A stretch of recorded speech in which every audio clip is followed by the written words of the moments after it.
Okay guys, so here's a quick video, a quick how-to video, how to override your VATS system, 2001 Camaro. It turns out I really didn't need to do it, but since I went through the process of doing it, I'm going to show you how it's done. It's really quite simple. It cost me less than $4 to get done, and I'll show you what happens. So first, the VATS system is the security system for the GM cars. This resistor right here is used to keep the car from running. So I'll put this key in and nothing happens. The security light comes on, starts blinking, shows you this key is not working. It's because now normally what happens is the ignition actually goes bad. But however, in this case, my ignition is still fine. This key is actually bad. It's an aftermarket key I had made at a local locksmith. It did work for a few months, and then all of a sudden it just went bad. It's not reading anything on the voltmeter when I test it.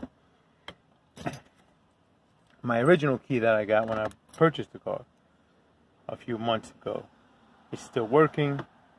When I put it on the resistor, it's showing a certain resistance. So this key is still working. It's still working fine. And I actually did override it. Let me show you how that works out. So first thing we have to do is remove this cover. You have to remove this cover right here. Let's get that done.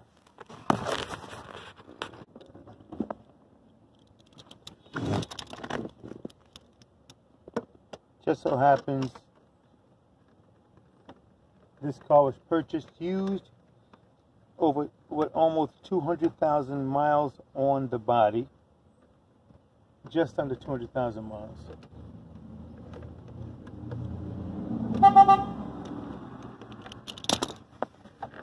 So there's some things missing, which makes it easier to actually remove parts. But I think there's a bit more to removing this cover than just pulling this cover off, which I just did with 3 bolts. I think there's supposed to be another plate under here, but it's not here.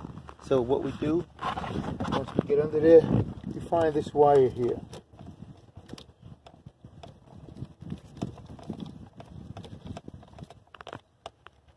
It's this wire.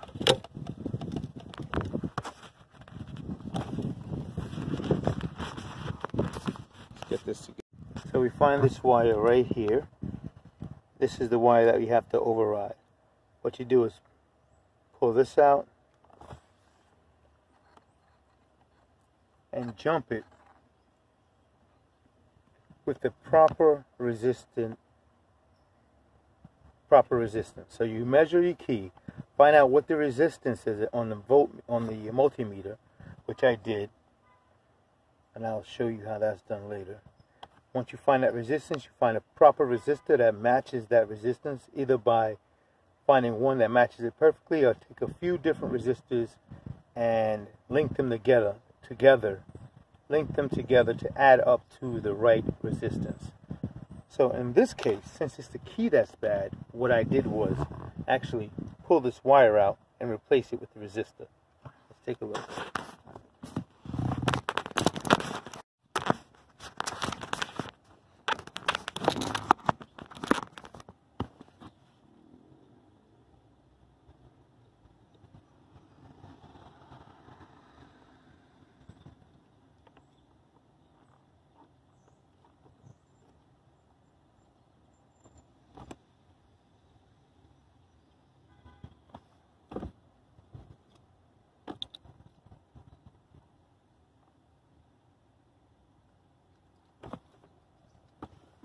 Actually, what we're going to do here is just stick this in here. Just showing you how it works. I'm not leaving it in here because I know it's the key. So this is just to show you how the system works.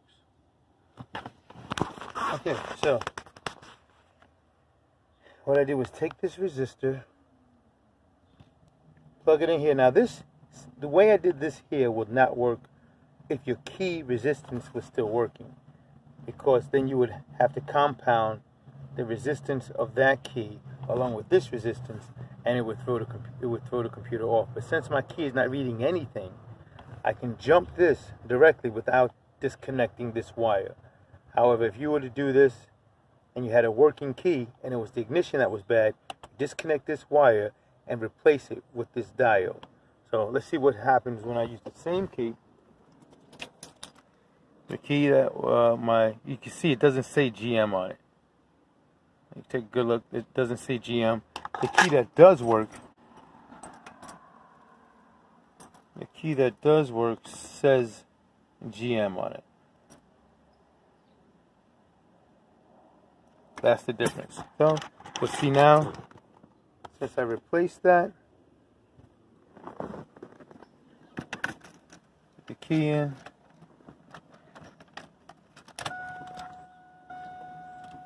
Oh, it didn't work. Maybe I'm not getting a good connection. Let's try it again. Hold on one second. Let's see. Make sure I'm getting a good connection. There we go. That's how it's done. Security light is off. Check engine light is on from another problem, which we will tackle shortly.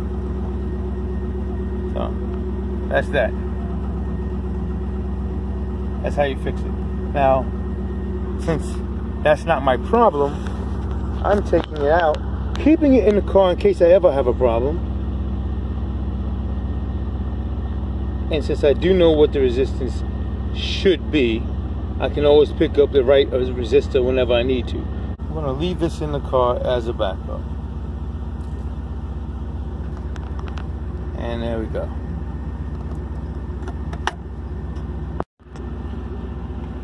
Okay, so this is just to show you how I have removed the resistor. Shut the car off. Try and crank it back up, see if it works. Nothing. So that's how it's done.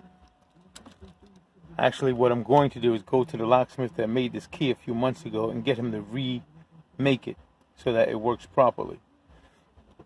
Since my security feature is still working, the ignition is still working, nothing's bad. No need in keeping and putting that resistor in and overriding it if it's working properly, which it is. I have a backup in the car, and just in case, I might put it in a little more inconspicuous place so thieves can't find it. Not that they wouldn't know what to do. So there you have it. Good to go. Let me pack this thing back up.